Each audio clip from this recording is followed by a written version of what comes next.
makapigil hiningang laban ng ibabaw ang UST Growling Tigers kontra sa De La Salle Green Archers sa Game 1 ng UAAP Men's Basketball Finals kanina. Hindi naman nabigo ang fans ng magkapatid na Jeric at Jeron Teng na nagpakitang gilas at nagbantayan sa hard court.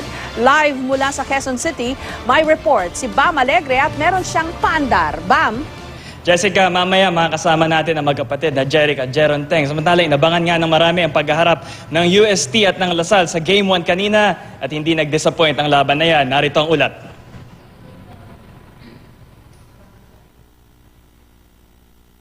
Naging mainit ang tapatan kanina ni Jeric Teng ng University of Santo Tomas Growling Tigers at ng kapatid niya si Jeron ng De La Salle University Green Archers. Dikit ang laban pero UST ang nanaig sa score na 73-72 sa Game 1 ng Best of 3 Championship Round ng UAAP Men's Basketball Season 76. Matapos ang laro, bumaha ang kulay luntian ng Archers at dilaw ng Tigers sa labas ng The Big Dome sa Quezon City. Go, Sting! Go, Sting! Go, go, go, go! Ang mga Tomasino, galak na galak sa pagkapanalo. Pero next game, sino kaya mananalo? UST! UST! Ay, intense. Close pero intense. Siyempre, mainit siya. Intense yung laro eh. Kinabahan ako, pero alam ko mananalo UST. Kumpiyansa naman ang mga Lasalista na babawi sila sa Game 2. Very tight game, very close. Did you see? It's just luck. Feeling ko kulang lang sila sa condition. La Salle will bounce back from this and then we're gonna win it in Game 3. Pahirapan kumuha kaninang hapon ng ticket para lang makapanood ng game. Kaya maaga pa lang nakagayak na ang UST at De La Salle para sa salpukan ng kanilang mga team. Puspusan ng pag-cheer ng UST Yellow Jackets at ang mascot nilang si Custer. Ang suportang ito lalo rin nagpapatatag sa Growling Tigers ayon kay Coach Pido Harencio. Kailangan ko lang ibuhos yun, ilabas para at least pakiramdam ko, vindicated ako doon sa lahat ng mga nangyari. Sa DLSU naman, itinayo ang full screen na ito para makapag-live streaming ang mga hindi makakapunta sa Araneta Coliseum. Bakas din ang school spirit ng mga taga-Lasal. It's part of our school hymn. Like whenever we sing our school hymn, we always say, never shall we fail. Go, Lasal! Jessica, kasama nga natin ngayon yung men of the hour, yung magkapatid na si Jeric at Jeron Teng, yung isa sa UST, yung isa sa La Salle. Pero bukod dyan, kasama rin natin yung buong Teng family rito at tatanungin natin lalo na yung encounter nila kanina. Jeric, Jeron, ano ba yung nangyari kanina dun sa first or second quarter ba yun? Nagkainitan ba sila? Oh yes, I think nag-free throw yung isang player ng La Salle, then kami magkatabi, so nagkainitan lang kami dahil gusto-gusto talaga namin manalo. Jeron, ano ba nangyari kanina? So yung nangyari lang yun, parang we were battling for possession lang. Eh yung brother ko, alam ko namang physical yun, so wala namang malaking bagay. Jessica, balik sa'yo.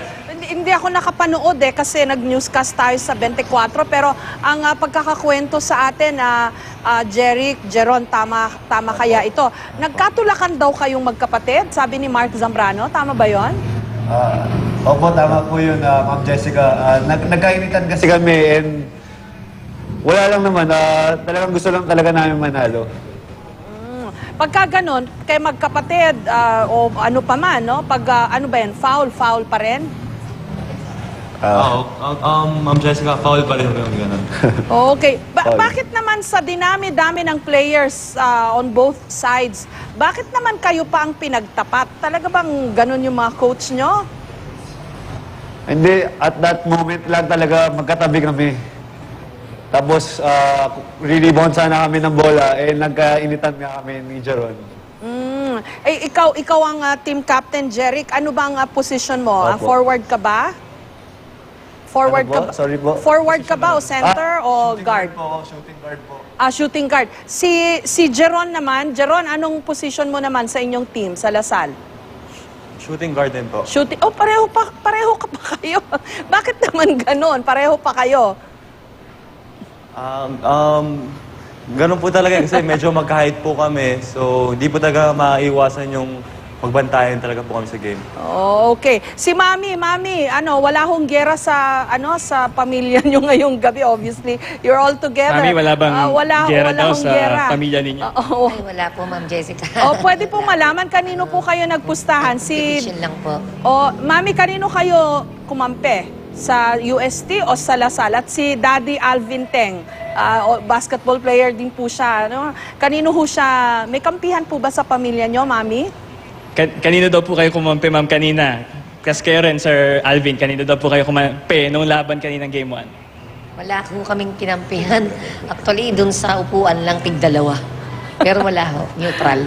Neutral. Si Daddy, ganun Sa din? akin, neutral lang. Basta, ang sabi ko sa kanila, ibigay niyo yung best niyo yung paglalaro para at least masaya ako kung sakaling kahit sinong dalawa, basta maganda nilalaro niyo. Yun lang sa akin. I'm sure malaki. gano'n? Yes. Bam, I'm sure malaki ang... Kahit sinong...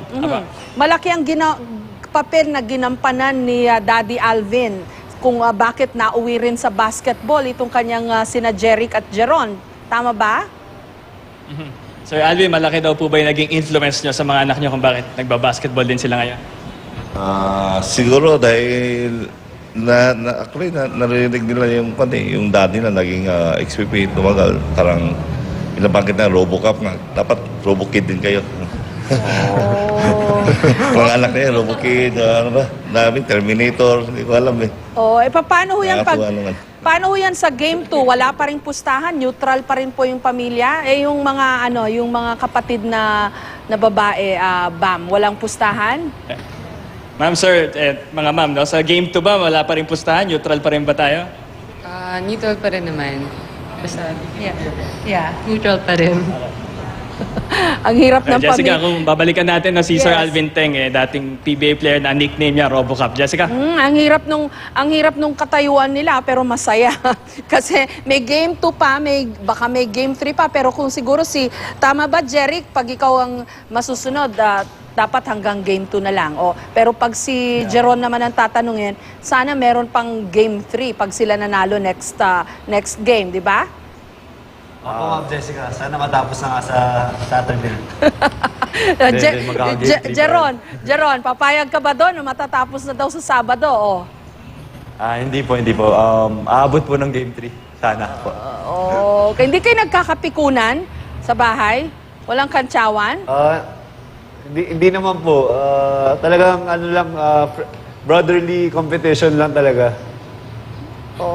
Yung mga tulakan doon lang sa court, tama ba? Doon lang sa court. Outside the court, we're still brothers.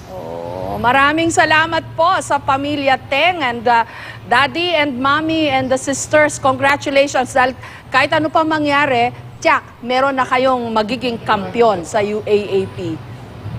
Thank you po, Ma'am Jessica. Maraming salamat, Bam Alegre, sa iyong paandar.